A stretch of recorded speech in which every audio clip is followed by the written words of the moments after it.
Halo adik-adik mahasiswa baru, salam bela negara. Saya Jube Levianto, Brigadir Jenderal TNI, Direktur Bela Negara, Direktorat Jenderal Potensi Pertahanan, Kementerian Pertahanan Republik Indonesia.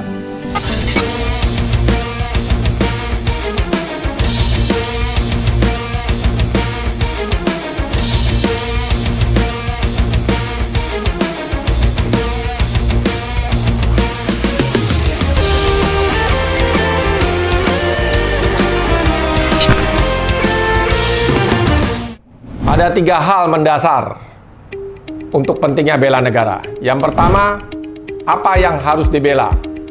Kedaulatan negara, keutuhan wilayah, dan keselamatan bangsa. Mengapa harus dibela? Saya ibaratkan negara layaknya sebagai makhluk hidup. Makhluk hidup tidak ada, berkembang, dan mati. Demikian juga dengan negara. Ya, sebelum merdeka, lalu mengisi kemerdekaan. Tentunya dalam mengisi kemerdekaan banyak sekali ancaman-ancaman yang akan kita hadapi. Ya, siapa yang membela?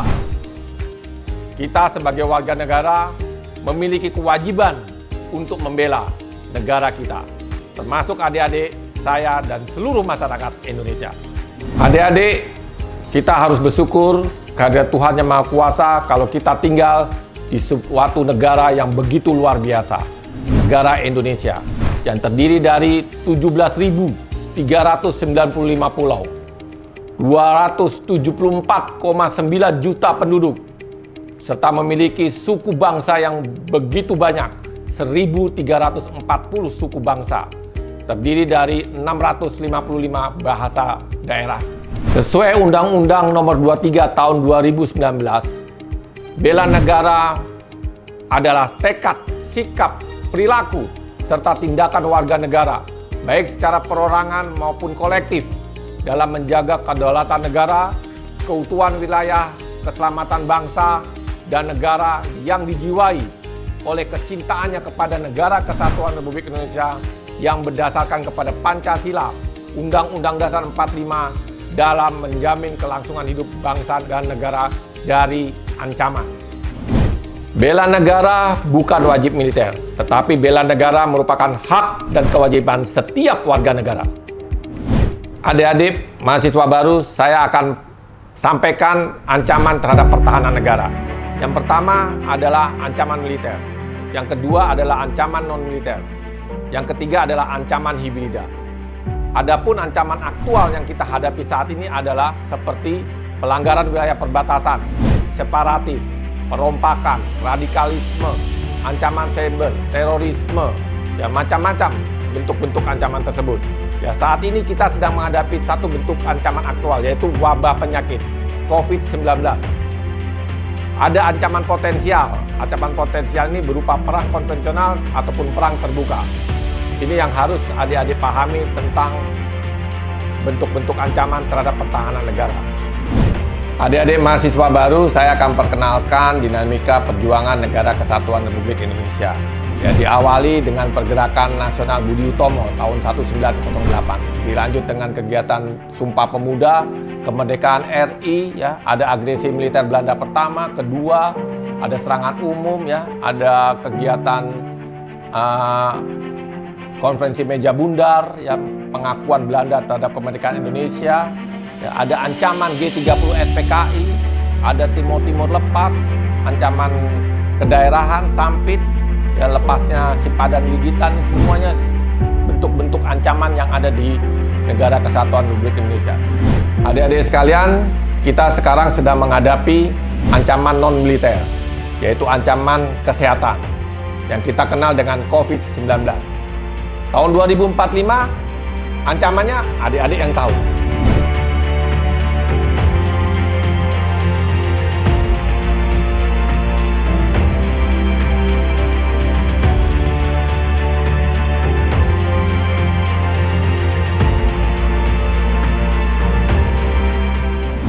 Adik-adik sekalian, tanpa terasa kita sekarang hidup di era kemajuan teknologi yang sangat pesat, yaitu di zaman revolusi industri 4.0. Di era ini, kita tidak lepas dari kebutuhan kita sehari-hari, yaitu menggunakan internet dalam kehidupan kita sehari-hari. Adik-adik sekalian, saya akan perkenalkan salah satu bentuk ancaman, yaitu perang modern. Ya, salah satu contoh yaitu dengan proxy war, di mana negara yang berkuasa, negara yang kuat, memperdaya negara-negara yang lemah.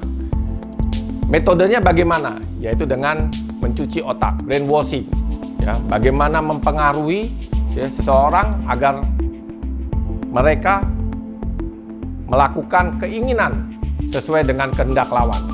Ya, menanamkan doktrin, mengubah strategi, ya, mengubah ideologi, mengubah paradigma, mengadu domba, ya, adanya intoleransi, teror. Ya, ini cara-cara yang diberikan oleh negara kuat ya untuk memperdaya negara yang lemah.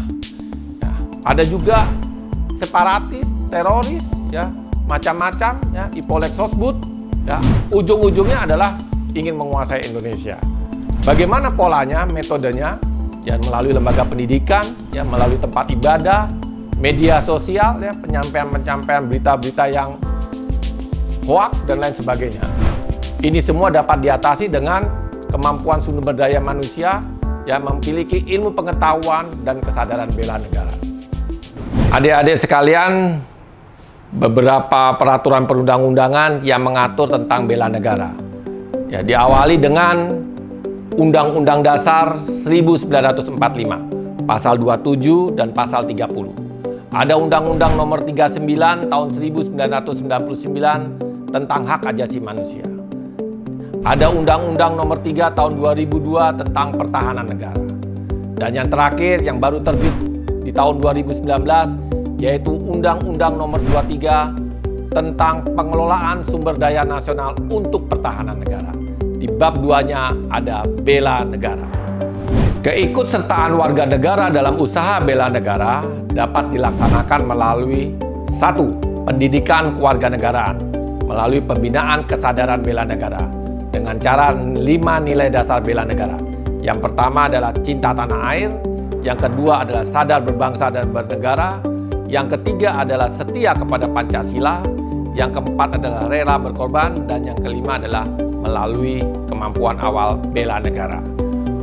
Untuk lingkup pendidikan saat sekarang ini kita sedang laksanakan. Yang kedua adalah pelatihan dasar kemiliteran secara wajib bagi calon komponen cadangan yang telah memenuhi syarat. Ini sifatnya juga sukarela. Yang ketiga adalah pengabdian sebagai Tentara Nasional Indonesia secara sukarela dan wajib. Contohnya seperti saya. Ya, yang keempat adalah pengabdian sesuai dengan profesi. Adik-adik sekalian, kesadaran bela negara merupakan landasan dalam doktrin sistem pertahanan keamanan rakyat semesta, di mana telah disebutkan bahwa di dalam Undang-Undang Nomor 3 Tahun 2002 untuk dapat mengatasi ancaman militer menempatkan TNI sebagai komponen utama, ya, didukung oleh komponen cadangan dan komponen pendukung. Dalam mengatasi ancaman non-militer, menempatkan kementerian di luar bidang pertahanan sebagai unsur utama, ya, didukung oleh komponen bangsa lainnya. Ya, ini untuk dapat mengatasi ancaman militer dan ancaman non-militer. Dan untuk dapat melaksanakan ini semua didasari oleh kesadaran bela negara. 5 nilai dasar yang telah diatur dalam Undang-Undang Nomor 23 Tahun 2019.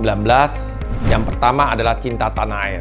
Bagaimana implementasi cinta tanah air?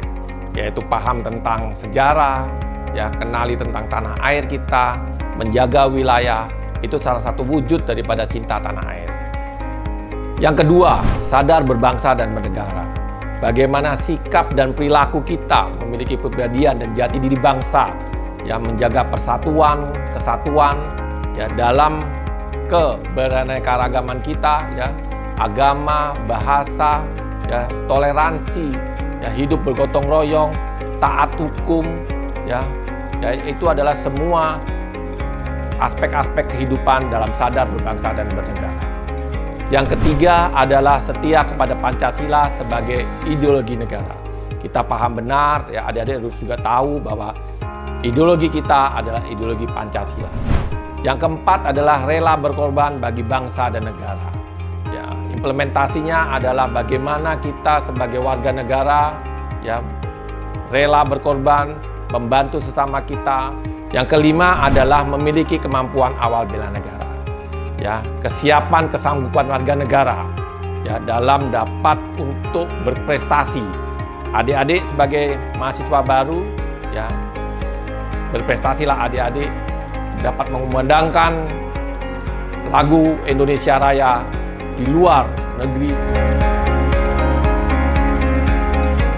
Ini salah satu contoh meme bela negara. Pahlawan dulu berjuang dengan bambu runcing. Pahlawan sekarang yang bisa menjaga jempol dan mulutnya tidak runcing untuk menyebarkan hoak itu adalah bela negara. Adik-adik sekalian, siapa yang tidak kenal ini? Tokoh Atta Halilintar. Dia punya slogan yang cukup unik dan bagus untuk dapat dipahami oleh kita semuanya. Bela negara itu bukan banyak gaya, tapi bela negara harus banyak karya. Harapan kita semua kepada adik-adik mahasiswa baru adalah yang pertama, bela negara tak harus angkat senjata. Cukup melakukan hal yang terbaik untuk Indonesia sesuai dengan kemampuan dan profesi masing-masing. Yang kedua, sebagai agen perubahan dalam kesadaran bela negara di lingkungan kampus. Yang ketiga, sebagai role model dalam aksi nyata bela negara. Yang keempat, gunakan teknologi informasi secara cerdas dan untuk hal yang positif. Gunakan media sosial secara bijak, isi dengan konten-konten yang positif. Eksperimenkan kebanggaan Anda sebagai bangsa Indonesia. Yang kelima, tidak menyebarkan hoak, saring sebelum sharing. Yang keenam, kreatif dan inovatif dalam membangun kompetensi diri guna menyiapkan diri sebagai kader pemimpin Indonesia di masa depan. Yang ketujuh, Indonesia Emas 2045 adalah milik adik-adik sekalian. Adik-adik, untuk mengenal lebih jauh tentang bela negara, ikuti sosial media tentang bela negara. Ada di Instagram, ada di YouTube, ada di TikTok, ada di Facebook, dan web bela negara. Sekian dan terima kasih. Salam bela negara.